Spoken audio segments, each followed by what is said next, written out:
Hello, this is Matt on the Moon Lambo channel, and there's plenty to discuss in this very latest Moon Lambo hot jam, including this headline from You Today. Why is Ripple staying in the United States? CEO Brad Garlinghouse explains. And it's interesting considering that last year, some of you may recall, I believe it was in October of last year, the idea was floated, maybe, it might have first been floated by Chris Larson, Ripple co-founder, that maybe Ripple's not going to stay headquartered in the United States. And it is interesting that just a couple months later we ended up seeing the litigation. So there were clearly things going on behind the scenes that we were unaware of, and we were just seeing a little bit, little surface bubblings, if you will. But there are also comments from Brad Garlinghouse I want to share with you, new comments on just this fact that, and it is a fact, that the SEC has never pursued litigation action like this. There is no other lawsuit like this one, with the SEC going after Ripple. And I'll share with you what I mean by that. Also, I've got comments from Brian Armstrong, who is the founder and CEO of Coinbase, just having to do with the, let's say, legal complications over regulation of the space. And this is relevant to all of us, frankly, which is why I've always just frowned upon this idea of like when Ripple was sued by the SEC. Whatever you think about Ripple and XRP, like this should be a rallying cry for the entire asset class, and people should come together. And some people are getting it to this point, and this is another instance with Brian's comments I'll share with you very shortly. Like, this is another instance where we should all group together here, frankly, and work together. And then there was this from AMB Crypto. Victory Capital joins list of firms seeking SEC's approval for crypto ETF, exchange traded fund. But will that happen, given that Jay Clayton, former SEC chair, is seeking to get his piece of the pie? Well, I'll tell you what I mean by that. But before we go any further, I do want to be clear. I don't have a legal or financial background of any kind, not offering legal or financial advice, and you should not buy or sell anything because of anything I say or write. I'm just an enthusiast who makes YouTube videos as a fun hobby. So into this first piece we go. Ripple staying in the US, but why? Amid its ongoing legal fight with the U.S. Securities and Exchange Commission and the regulatory barrage of the broader cryptocurrency industry, Ripple's decision to keep its global headquarters in San Francisco might raise some eyebrows considering how much is at stake. CEO Brad Garlinghouse, who joined the Aspen Institute's virtual forum earlier today on video conferencing app Zoom, said that the distributed ledger company is already, to some degree, moving out of the States by hiring more people in other countries. Yeah, and so really what we're talking about is the headquarters, because Ripple is a global presence that already has offices the world over. This is very much true and well known. We're just talking about either moving the headquarters or eliminating their presence in the United States. And I've always thought, I've been saying this forever too, like you're not going to know exactly what's going to happen on that front until this whole case with the SEC is settled anyway. That's what I've always suspected. But anyway, the chief executive claims that Ripple is not willing to give up on the United States just yet. And here's a short quote. "Should we fully give up on the United States? I'm not willing to go there yet." End quote. Garlinghouse once again stressed that the U.S. is late to the party when it comes to cryptocurrency regulation, decrying the lack of clarity. And so, look, I still don't think, even if the worst, whatever your most disastrous thing you could imagine in terms of the SEC versus Ripple lawsuit, even if that happens, I don't think Ripple's going away. I really don't. Certainly XRP isn't, because Ripple could go away and XRP continues to exist. People use it for a ton of different things, including moving money around, even simply just to trade on cryptocurrency exchanges. People do that all the damn time because Bitcoin's so damn slow. Why would you use Bitcoin to do that? And so there's that. But even Ripple themselves, they just and there's another thing they could do too. You can even if like the relationship in the United States regulators isn't such that they can no longer functionally exist, you can have different legal entities that behave in varying ways. So even if that were necessary, I still don't think that the people running Ripple, like, I don't think that they're going to. I don't think it's likely that they're going to abandon the United States entirely, maybe partially, depending on how poorly or well things go. But even if that happens, no, Ripple, the company's not going away. They're still going to keep pushing for this use of XRP as a bridge currency. And if that means that XRP can only touch endpoints and corridors that don't touch the United States, then I bet Ripple will find a way to make that happen, which means they may have to use some sort of other cryptocurrency for corridors touching the United States. But again, I don't think that's going to happen either. I'm just saying, if whatever you've envisioned the worst to be actually happens, there are still workarounds in all likelihood. And now on to this. AE Crypto shared a video clip of Brad Garlinghouse talking at this little virtual forum here, and he was basically getting at this idea like this lawsuit. There has never been anything like this, ever, period. Not certainly not as it pertains to crypto. And so Gary Gensler noted in remarks just the day before that they had brought 75 lawsuits against actors in the crypto space. And so you might think that they're all companies that maybe created their own coins or doing this or that. That's not actually entirely true. In fact, about half of them, 37 in fact, had nothing to do with the creation of any sort of cryptocurrency. In fact, 37 of them, it was just firms that were just loosely related to something crypto and blockchain related. And it had nothing to do with the sale of assets. And so Gary Gensler lumped that in to the number of 75 because it makes it sound like they're doing more stuff. He wanted bigger number. That's what he was going. Gary Gensler wants big number. That's exactly what it was. And it's stupid because it's not even close to what anybody would assume he's talking about. Well, that's why I wanted to break it down. Now, 37 of them also were actually initial coin offerings. And many of those were frauds. And Brad Garlinghouse cites that in this video. Yes, of course. A lot of ICOs, they're non-compliant. Sure. But, so what's the last one? Because 37 plus 37, well, I'm no math wizard, but that's not quite 75, right? That's 74. So what's that last one? What is the last one? Well, that would be the SEC going after Ripple. This is unique. Because there was no initial coin offering with XRP. XRP was created, and then Ripple the company was created. No money was raised, period, to create this.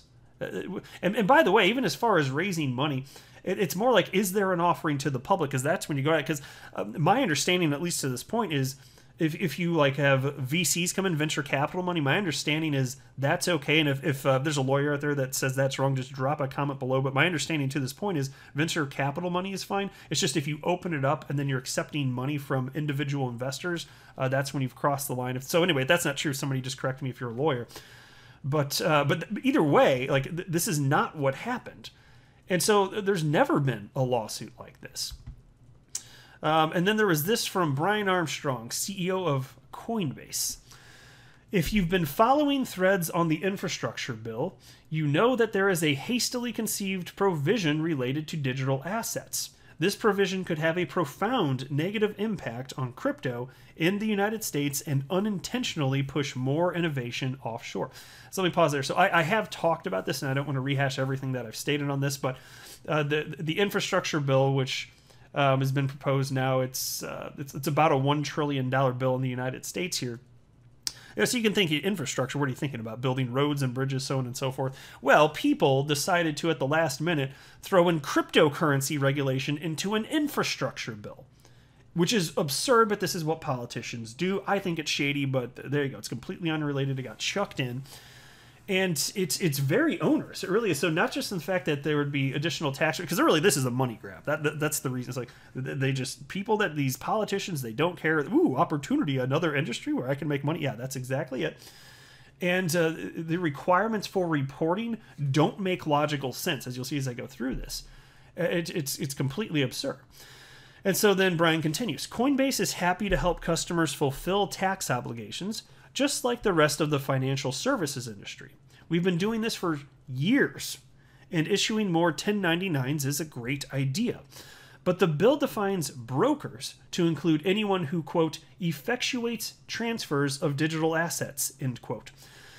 This means almost anyone in the crypto ecosystem, like miners, validators, smart contracts, open source developers, etc., could be treated as a broker with massive reporting obligations. So let me pause right there again. I mentioned in a video just yesterday, this would be bad for XRP holders and the XRP ledger. It really would be, because if you're running a validator on the XRP ledger, now you have reporting obligations that you can't fulfill because there's no way for you to collect the information that is being required. Because even though the XRP ledger is a public blockchain, because that just means you can see the transactions that are occurring to and from. It doesn't. There is no personal information that's made public on this blockchain. That's just not how this works. It's the same with Bitcoin. And so if you run an XRP on the XRP ledger, running a validator, you could actually run into serious legal consequences the way that this is currently written, right? And so then Brian Armstrong writes the following: "This makes no sense. Smart contracts, for instance, are not companies and cannot be modified to collect KYC info or issue 1099s. KYC, of course, standing for Know Your Customer. They are simply software running on the blockchain that anyone can use." Think about that. So you're having reporting requirements for software, because the people that threw this in last minute into an infrastructure bill don't know what the hell they're talking about. They don't even know what they're regulating, but they just threw stuff in there that sounded control-y, and we're like, okay, there we go. This is what they're doing. This is disgusting to me. Anyway, Brian continues. "Fortunately, Senators Wyden, Toomey, and Loomis have an amendment that narrows the definition to intermediaries like Coinbase, who actually have the capacity to report, just like in the traditional financial system. The infrastructure bill also imposes sweeping and unprecedented reporting requirements that will force exchanges like Coinbase and others to surveil its customers' transactions in a way that is more intrusive than the rest of traditional finance." Go figure, right? "All we ask for is an even playing field with traditional finance that doesn't penalize cryptocurrency unfairly. Policymakers play a critical role in ensuring that tech innovation can flourish in the United States. I hope that they keep this in mind and don't impose draconian burdens on an industry that will play a major role in the innovative future of our country. This will not happen without your elected representatives hearing from you. Please contact your senators and ask them to support the amendment to the infrastructure bill proposed by Senators Wyden, Toomey, and Loomis, which gets us partway there by narrowing the definition of a broker. We also need to ask all senators to remove the language requiring sweeping surveillance of crypto holders. You can use this tool to contact your senators," and then provided a link right there. And so golf clap for Mr. Armstrong there. We can all get behind that, right? I just, these people that are clueless, throwing money into a bill that has nothing to do with crypto, or throwing regulation for crypto into a bill that has nothing to do with it, and like they're clueless on top of that about it. It's like, these are the people running our damn country? Like, Jesus. Because like, I live in the United States. I know not everybody listening does, but I do. And this is stupid. STOOPID, stupid. Really grinds my gears, folks. Really grinds my gears. Now there's this from AMB Crypto. Victory Capital joins list of firms seeking SEC's approval for crypto ETF. And look, I would love to see a crypto ETF, so I'm hoping that something, whether it's them or somebody else, I would in a general sense love this to come to pass. And I think it will ultimately. But Victory Capital Holdings, Inc., a global asset management firm listed on NASDAQ, today announced its intention to launch Victory Hashdex NASDAQ Crypto Index Fund LLC. Whew, really rolls off the tongue, right? Jeez, who comes up with this thing? Anyway, this is a private fund that tracks the NASDAQ Crypto Index, NCI for short. This company will function under Victory Capital Managements, Inc., which is an advisor to the Victor Shares ETFs. So according to reports, it has filed an initial registration statement with the United States Securities and Exchange Commission to offer strategy in an exchange-traded fund vehicle. As per Manik Dillon, CFA CAIA president of Victory Shares and Solutions, this is the quote from him now, "We're confident on the verge of fast and remarkable advancements in this arena, and the Victory Hashdex NASDAQ Crypto Index Fund," it's not long enough, double the words, that's too short of a title. Anyway, his quote continues, "Along with a potential future ETF offering, will provide our clients with convenient exposure to multiple coins while introducing a new asset class for their portfolios." Hey, all well and good, right? It certainly sounds so on the surface. I don't have a reason to not like this, but is it going to come to pass, or will something else happen? Remember this headline from Forbes? I've talked about this before. After rejecting Bitcoin ETFs, former SEC Chair Clayton joins fight for approval. And there is his smug little face right there. It's just ridiculous. Like he went years running the SEC, denying ETF. He had no intent. It doesn't matter how solid a case was presented to him. He had no intent of allowing for an ETF, which is allowed in other financial industries or other industries within the world of finance. I guess word it like that. No interest in that. And then he leaves the SEC and he joins One River. It's an asset management firm. And now he's financially motivated to have an ETF pass. Now he's not in charge anymore, of course, but he's got influence. And so what do you think is going to happen? Is it going to be Jay Clayton's ETF that ends up getting approved? Or this other one, Victory Capital, with a too long name? I don't know. I'm just going to say I don't know. But if Jay Clayton's ends up getting approved, then like the entire system is corrupt. Like this is it'd be completely absurd. The optics would just be disgusting if this actually happened. After all this time, then magically the first time One River applies for this and Jay Clayton happens to be there, magically there's approval. So I don't know if it's going to happen. I'm just saying, I just want to be on the record right now. If that happens, that is disgusting. Let me know what you think in the comment section below, but I have finished this latest Moon Lambo Hot Jam. I am not a financial advisor. You should not buy or sell anything because of anything that I say or write. That would be a very, very, very bad idea. Until next time, to the Moon Lambo.